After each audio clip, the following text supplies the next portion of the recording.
Hey guys, it's TRIZE here, back with Automation, the car company Tycoon game and the most powerful engine series. We're going to be building this V16 engine with the most power with no stress. Seeing that my inline 3 video did numbers like a viral Twitter post, I decided to take a major leap forward to the V16 engine. And about this engine, it nearly makes 10,000 horsepower and contains no pistons, conrods, or crankshaft stress whatsoever. So now, let's get on with the engine build. So first things first, on the top up portion of your screen, you set the year for the year of usually the default of 2012 to 2020 to maximize everything about the engine. And after choosing the V16 configuration, and a side note, this V16 engine, you're required to have a DLC downloaded off the Steam store, which I believe it's like $7 or something like that. So assuming you got this engine, you may choose any block material that you may choose from. I'm going to do magnesium for the sake of weight and everything. And for the family capacity, you max the bore out to 120 millimeters, but for the stroke, you set this bad boy to a 94.8 millimeters, which that equals to 17,155 cubic centimeters, around 17 liters, with a dual overhead cam 5 valve made out of whatever head material that you may choose from, again, doing aluminum silicone for weight.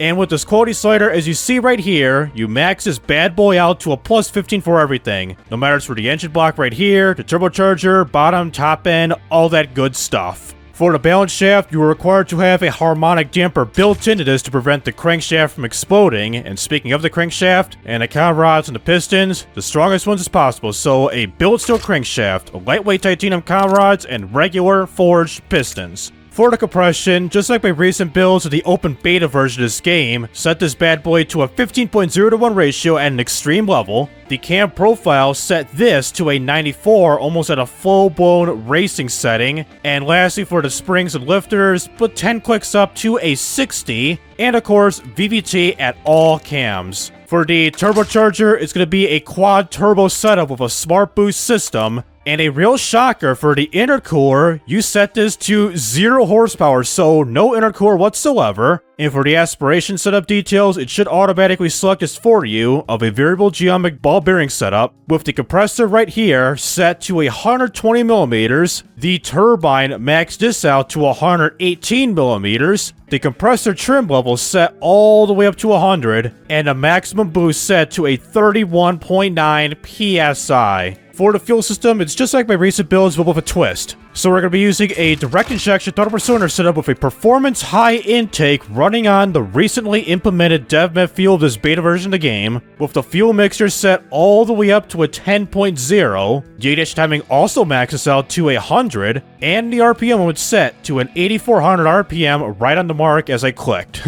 And lastly, for the headers, all that good stuff, so we're using some turbocharged racing headers with a dual exhaust, with the exhaust diameter set to 203 millimeters, which that equals to 8 inches. And of course, no cats, no buffers, bring that quality up, and we get the final horsepower rating of 9,016.3 horsepower at 8,400 RPM, and the torque at 5,637.2 pounds-feet of torque at 8,400 RPM. And with this engine, as you can obviously see, there's no knocking, no valve fault, no piston stress, no conrod stress, and no crankshaft stress whatsoever. All 0%. And on a side note with this little warning on here, it's just that the engine's rich. This is fine. It'll run in BeamNG, but on the side note of BeamNG, I did test this out on a vehicle, which I'll bring up the buy name if you're wondering what buy that I use. It's in like the 40s or whatever, but I did test this out on a 50 airflow body and the 100 airflow body. Unfortunately, in BeamNG, the turbocharger overheats, which later breaks down the engine, and later on, it breaks the turbocharger as a whole. No matter if it's a 50 or the 100 airflow cooling section, it's not safe whatsoever, which I don't know what is the real cause of that. Too big of a turbo with this big of a power rating or what? So in this part of the video, I'm going to hear what this engine sounds like. Well, doing the manual testing on here, I'll cycle through all the graphs on here, starting from the power and torque, torque and boost, torque and efficiency, and power and efficiency. After showing you all those main important graphs on here, I'll show you the engine as is, and do some fake gear shifts around 45 seconds roughly, and then off the video right there. So bring back the graphs, give you here right now.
While it doesn't have the turbo lag compared to the inline 3 engine, well, this engine in terms of performance and the amount of turbo lag, let's say it's better than the other one. So that'll do it with Automation, the car company Tycoon game with this powerful yet stress-free V16 engine. It's quite a shocker that this doesn't use an intercooler like most turbo engines. On a side note, it does overheat despite cranking the engine cooling factor to 100. Again, I don't know if it's the turbo being quite large and displacing this much of power or what. Let me know down below what could be the problem of causing the turbocharger to just easily overheat in BeamNG but doesn't do so in Automation. And for those who are interested in this type of content, please be sure to like and subscribe so you won't miss out on any videos like this in the future, including my Automation to BeamNG drive videos too. So this is TRIZE Rising Up, and signing out.